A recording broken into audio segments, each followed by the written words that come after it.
First year ए राजनीति विज्ञान में राजनीतिक सिद्धांत पाठ 3 समानता का अध्ययन हम करेंगे अब। और सभी बच्चे काम ज़रूर करें, क्योंकि स्कूल खुलने के बाद काम आपका चेक किया जाएगा। तीसरा अध्याय है समानता। पहले हम इसकी भूमिका का अध्ययन करेंगे। समानता की अवधारणा आधुनिक युग का महत्वपूर्ण आदर्श है और राजनीतिक समानता या राजनीतिक सिद्धांत में इसकी चर्चा प्राचीन काल से ही चली आ रही है।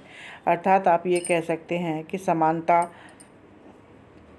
पाने के लिए या समानता पर एक दूसरे को लाने के लिए चर्चा जो है आज से नहीं बल्कि प्राचीन काल से ही चलती आ रही है।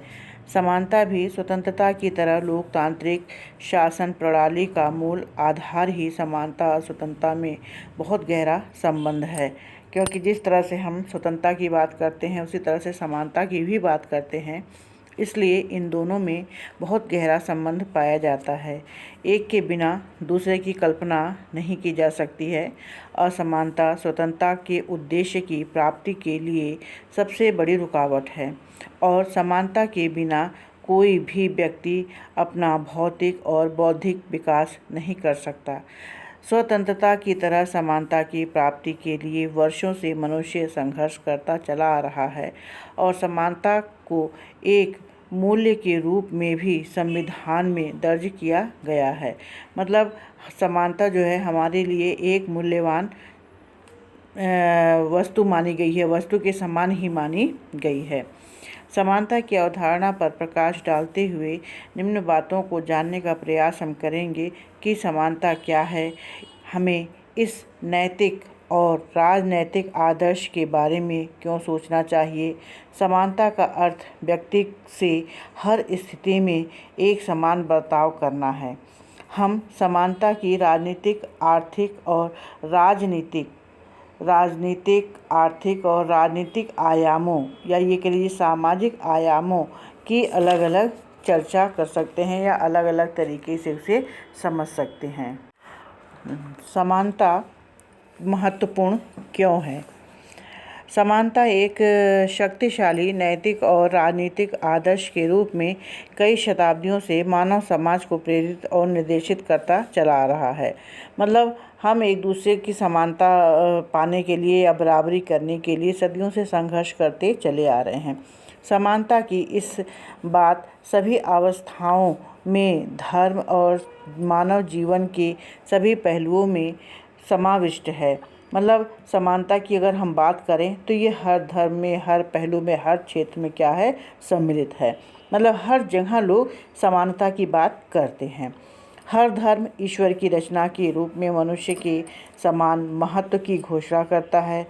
समानता की अवधारणा के लिए राजनीतिक आदर्शों के रूप में उन अवस्थाओं में जोर देती है जिसमें सभी मनुष्य रंग, रूप या राष्ट्रीयता के अलग अलग होने के कारण भी एक साथ रहते हैं।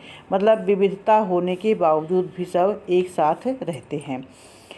समानता का दावा है कि समान मानवता के कारण सभी मनुष्य समान महत्व और सम्मान पाने के योग्य हैं।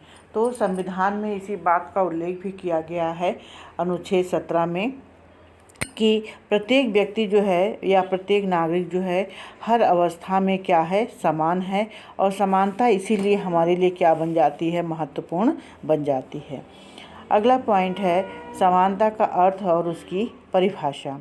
समानता से अभिप्राय यह नहीं है कि सभी व्यक्तियों से एक जैसा व्यवहार या बर्ताव किया जाए, बल्कि इससे हमारा अभिप्राय समाज में विशेष अधिकार रखने वाले कोई वर्ग विशेष न हो, बल्कि सभी को बिना किसी भेदभाव के समान रूप से विकास करने का अवसर प्राप्त होना चाहिए। सभी व्यक्तियों को समानता और राजनीतिक अधिकार समान रूप से जो अधिकार मुझे प्राप्त हैं और कानून की दृष्टि से सभी व्यक्ति एक समान हैं। प्रत्येक व्यक्ति को अपने मानसिक, शारीरिक, भौतिक विकास करने के लिए अवसर प्राप्त हों तथा प्रत्येक व्यक्ति के साथ समानता का व्यवहार होना चाहिए।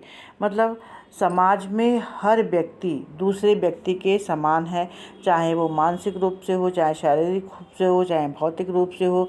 हर किसी को एक समान माना गया है और एक समान मान करके उन्हें विकास करने का अवसर दिया जाता है और व्यक्ति के साथ समानता का व्यवहार भी किया जाता है।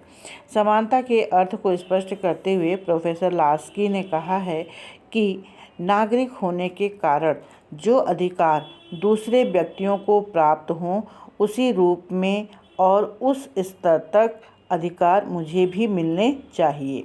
मतलब समाज में जो अधिकार एक व्यक्ति को प्राप्त है, वही अधिकार दूसरे व्यक्ति को भी प्राप्त होना चाहिए, उसमें कोई भेदभाव नहीं होना चाहिए।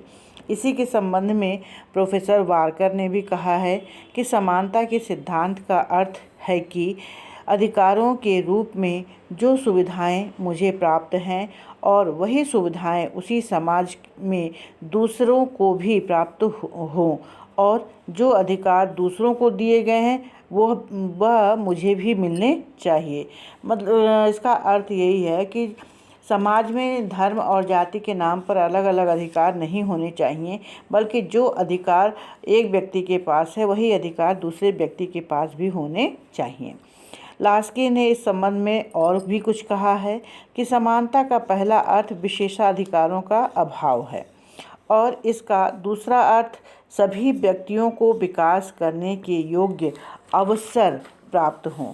मतलब समानता के अधिकार के अंतर्गत ही या समानता के अधिकार के कारण ही हम क्या करते हैं कि विकास करते हैं और रोज़गार पाने के अवसर को भी ढूंढते रहते हैं।